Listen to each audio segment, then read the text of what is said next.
Welcome back, guys. Today I have a short video for you about the Canon R6, and I know you've heard me talk about this camera a lot. It's my favorite camera ever, and that goes back to 1983, so that covers a lot of cameras. There's a few things you may know and a few things you may not know, and most of what I want to talk about is what you may not know. Hey guys, I just want to take this second of your time. If you guys would please hit like and subscribe, it would go a long ways toward helping our channel and help us keep making these videos. Thank you.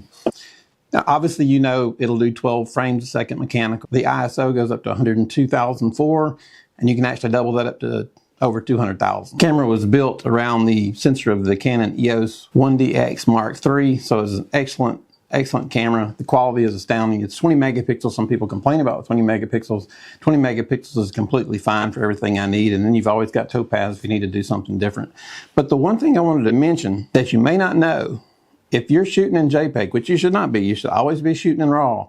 I've got some numbers that might get your attention here if you're shooting in JPEG. Okay, so listen to this. I got some notes. If you're shooting at a 16:9 ratio in JPEG, you're getting a 16.8 megapixel. If you're shooting 4:3, you're getting 17.7 megapixels. If you're shooting 3.2, you're getting the full 20. If you're shooting 1:1, you're getting 13.3. But here's the killer.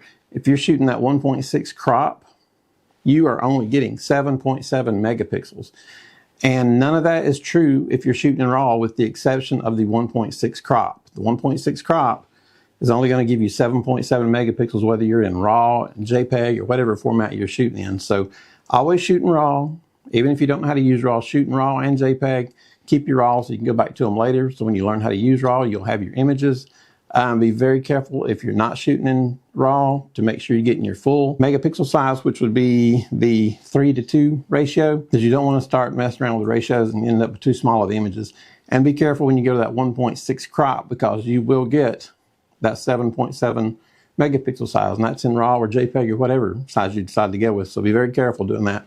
Now, the one thing I do, I keep a cage around my R6. I do like to put, I'll throw on lights or microphones, whatever the case may be, around it at times. I may use it for video some. But the one thing you need to do if you have an R6 is you definitely need a battery grip. All the electronics in this camera will run down the batteries. They've made the batteries bigger than the older batteries, because this battery still fits the one from, like, I believe the 70D up. It still uses the same battery.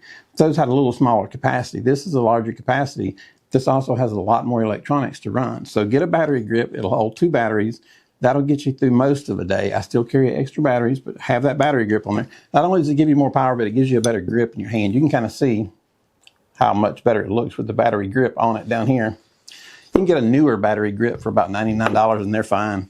And then I get another battery, put it in there, and you'll be good to go. And the one other thing you need to know if you're getting a Canon R6 is you need the EF to RF adapter. Some of the RF lenses are just way expensive, and you can get the EF lenses on a deal right now, and they fit on there perfectly.